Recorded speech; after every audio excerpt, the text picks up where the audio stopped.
I started out as a normal medical doctor, but then I discovered that it wouldn't work for me. Got frustrated with the system of medicine, and I started looking in other avenues. So I became a holistic medical doctor, doing acupuncture, doing homeopathy, nutrition, and so on and so on. But during my career, I've been in this career for 35 years, you also progress, you learn, you evolve. And my own learning, I started to apply. So the first part I learned was about the body and the mind. So I developed a system to balance the body and the mind. Then I developed a system for people to interact with each other. How do we talk? How do we communicate? How do we educate our children? How do we get a happy relationship? So that was the second system. So the first system I called Omega Healing. The second system was called Top Coaching. Then the third system has to do with what we call the spirit. But the spirit is not something vague, it's not something strange. We are the spirit. We are the divine essence in the body. So we are immortal. So the third system I developed was called a crystalline method, how to connect to your divine self, how to connect your divine power, how to connect to your spirit.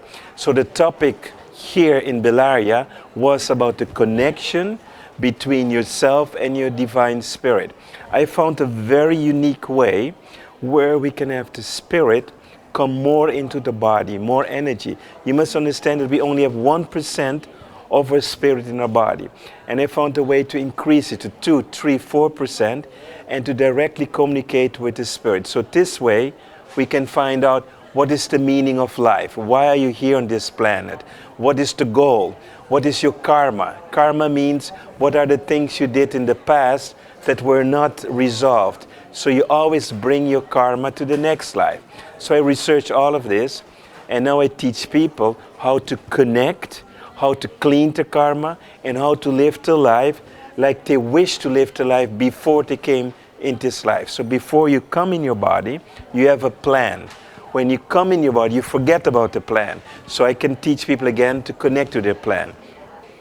We are now living in the year 2012, and time is speeding up.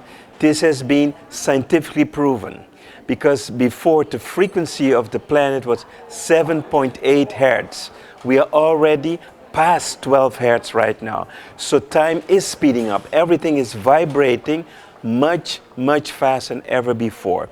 So just imagine that you're on a river and you're in a little boat and you notice that the river is going faster and faster and faster. We are coming near a point where there's a big, huge waterfall. And most people predict that to be at the end of 2012. So this year, according to the predictions, even back from the Mayan calendar, but even the Egyptians have predicted this in the pyramids, 2012 is a big transformation. So what does that mean for your practical life? It means that not only life is going faster, but it also means cause and effect are faster. We get faster karma, means we get more stress, we will have more cancer, we'll have more disease, more problems, more challenges coming up for us, because everything goes faster. Why is this? Well, it is because for one reason only, we have to change, we have to transform. Most people, 95% of this planet is in the comfort zone.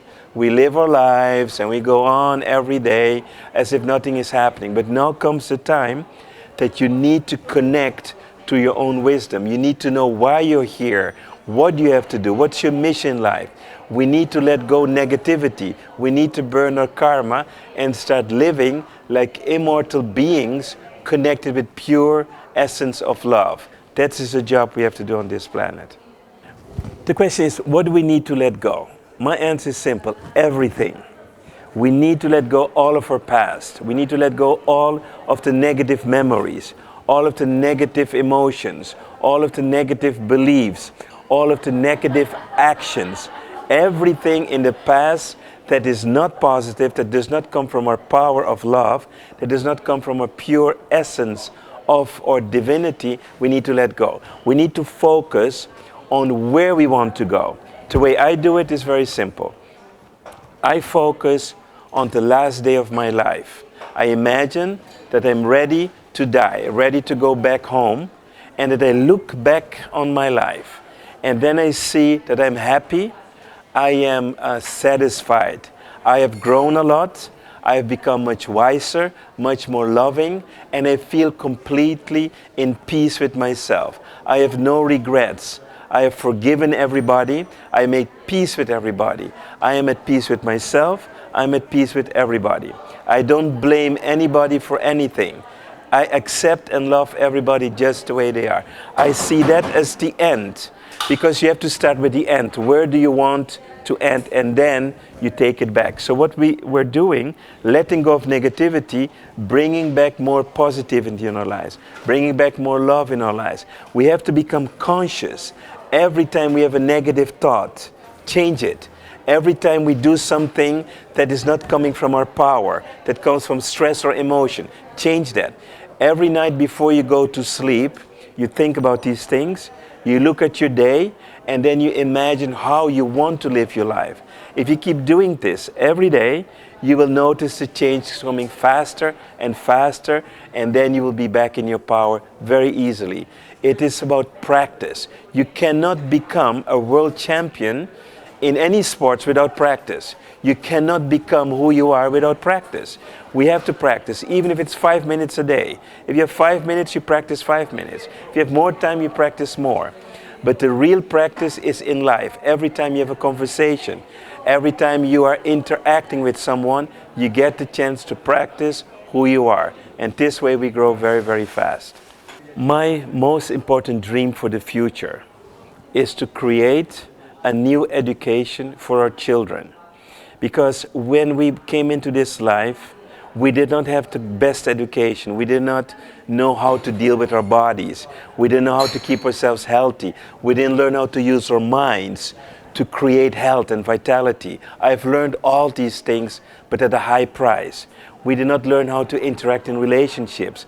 I want to teach children this. I want to teach children who they are, why they're here. So I will not be the teacher, but I will want to train teachers to create a new education, because only our children will have the power to create a new world. For us, let's be honest, it's almost too late. We can do a lot, but our children will have to do more than we do. And the best thing we can do for our children is to give them the best education. I don't mean about learning things in school. We need to learn the essential things in school about life, who we are, how to balance our body, how to connect with our spirit. That is my dream for the future. That's a dream for my children. That's a dream for my grandchildren, and for all the generations that will come. And then the world will be a new world, a world where we can all live together in peace. I believe 100% with certainty in reincarnation. So I hope to reincarnate in the future in 3 or 4 generations in a new world. So in the end, I'm working for myself, not only for my children, but also for me. So I'm asking you also to contribute to create more peace and more love in your communities, because that's the way we begin.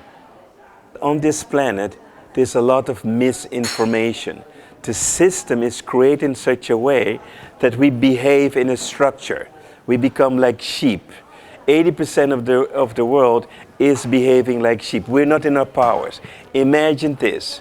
You are born like a lion. You got the power of a lion, and you're educated as a sheep. And you're trying to be nice to everybody. You're trying to follow the rules. You're trying to be, social and everything else. But we have to become disobedient for one reason only. We need to find our own truth. We need to break free from this misinformation. We need to break free from the structure that's keeping us stupid, the structure that keeps us buying more and more and more. The whole economy of the world depends on you earn money, you spend money. We have to keep spending to keep the economy turning. We look at television, we get seduced to buy more, buy, and we're forgetting many things in life. We become so driven to success, so driven working hard instead of living life. So we have to become disobedient and start to educate ourselves, not the education from normal, but find out who we truly are. So that would mean that we'll be disobedient when we find our own truth. It's not the same truth for everybody. And that's why we need to respect each other's truth. I am not a preacher. I'm just someone finding my own way, and I want to teach people how they have to find their way. I cannot show you your way, but I can give you some techniques so you can find your way. And when you find your way, you cannot be the same anymore. Some people ask, what happens after life? What happens when we die? The reality is, we don't die. There is no afterlife. It doesn't exist. What exists is that we live forever, and we have a little breaks in between, and that's life. So our true life goes on forever. I know that we reincarnate. You don't have to believe that. I know this from my practice. So when we reincarnate, we stop on the other side and we come into a body. When the body stops to function, we go back home. So afterlife doesn't exist. We just return home. It's like traveling from Italy to another country, and then you return back home, you're back at your place. So when we travel to the other country, it seems like we're having another place, but this life is an illusion. Why is it an illusion? Because we forget who we are. We don't know who we are. So when we die, we go back to knowing who we are. So in my opinion, there is no afterlife. There's just a continuation, because we are immortal. So we live in eternity. We live in infinite time. So each life is just a microsecond in eternity. So it's like a dream that we have on the other side. We dream life, we go back, we wake up out of the dream, and we continue with our lives like nothing happened. We're here to learn some lessons.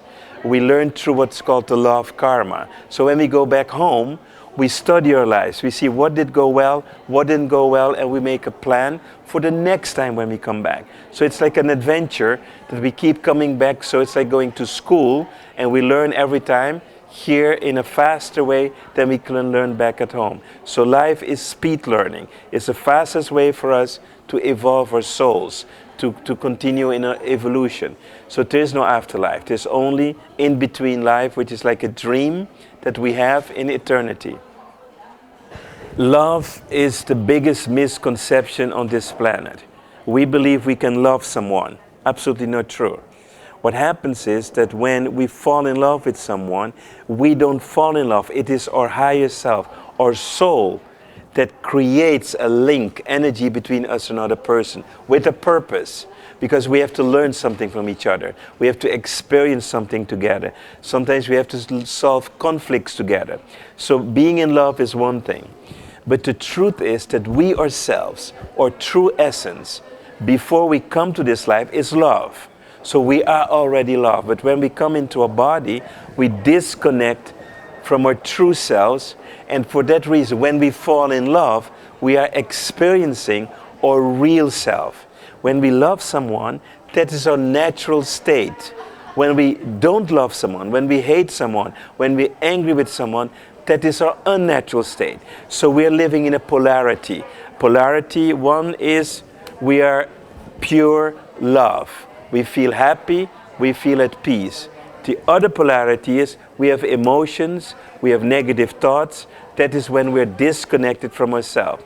So for me, love is nothing else than the mirror we look into to know who we are. Every time we love a person, we discover more about ourselves.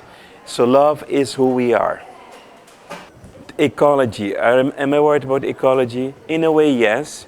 On the other way, it is good. Because we human beings learn through pain. We are stuck in a comfort zone. So things have to go really bad. As a doctor, I know that most people only come into action when they get sick, when they get cancer, when they have arthritis, when they get migraine. Now they take action. With the world it's the same. We only will take action when things get really, really bad. So on one side, I don't like how the world is going. We're doing terrible things to our own home. On the other side, the way our attitude is, only when it gets terrible, we will put our hands together and we start to work together. I'm a little bit worried for the next generations because they're inheriting our troubles, or I would say abuse of this planet. So the more we can do to become ecological conscious with little things, how we use paper, how we, what kind of soap we use, what kind of even perfume we use, what kind of stuff we clean our home. All of those things are important. We need to become more conscious step by step, and it doesn't have to be expensive. We start with little things first and build it up. Buy other types of foods, not junk, but buy real foods that are ecological, biological. So step by step we have to change. It's better for our bodies, it's better for our planet. But we have to make a sacrifice, because this planet, if you look at the planet Earth, as a human being, it is sick. It has cancer, it has arthritis, it has headaches, it has migraines, and it is reacting. We get tsunamis, we're getting weather changes, we're getting hurricanes, we're getting more rain, less rain. The whole world is sick right now because of our actions. So we really need to make a contribution to become more ecological, all of us together, a little bit, and it will be a big change for the whole planet. I believe the elixir of life is to find a way to live a life where you make it fun. It has to be joyous. Most people got too serious in life. We got too serious about our work. We got too serious about our children. We got too serious about the future. When we get too serious, seriousness becomes a disease. I call it seriositis. It's like a disease. This disease, destroy yourself. We are not here to be serious. Life is a game to be enjoyed. We need to find ways to stay happy, and we need to teach ourselves to be happy. The first step you need to learn is gratitude. We are so ungrateful. We focus on what we don't have. We focus on what's not good in our life. So we need to start again to focus what is good in our life. We have a home, we have food, we have a job, we have health, we have friends, we have money to eat, whatever. Those things we should be grateful for. We should say thank you. We should count our blessings every day, connect with love in our hearts, and really share our happiness with others. I tell you, I've been to Africa. I've worked with war victims, with children who were raped, mutilated. They saw their parents being killed in front of their eyes.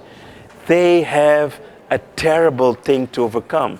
For us, no, we don't have big problems. We have stress about nothing. We don't have problems. We make problems. We make problems between our ears. That makes us old. That makes us sick. And we are lucky. Look at your life. Be happy. Don't watch what another person is better. Watch what you have. And count your blessing. Pray to God and say thank you. Don't pray to God, please give me more. Forget it. Pray to God, say thank you for what I have. Thank you, I'm still healthy. Thank you, I'm still alive. That is the secret. The more you thank you for, the more thank you things you will get. Gratitude is positive energy. Use that gratitude and you'll be happier, you live longer, and you will have no disease whatsoever. When I look into the mirror, I see someone that is studying life. I see myself as a student of life. I'm passionate about study. I'm passionate about research. I know I'm not perfect, but I don't have to be perfect because I am on my path. So when I look at myself, I see peace. If I don't see peace, I know I need to do something with myself. My mirror tells me where I am in this moment. Am I in this moment in my power, or am I in this moment in stress? So the mirror is good for me to look into it. If I cannot smile, I have a problem. If I can look at myself and laugh about myself, then I'm okay. So use the mirror and smile into the mirror. Because when you see your smile, you're doing okay. That's the secret.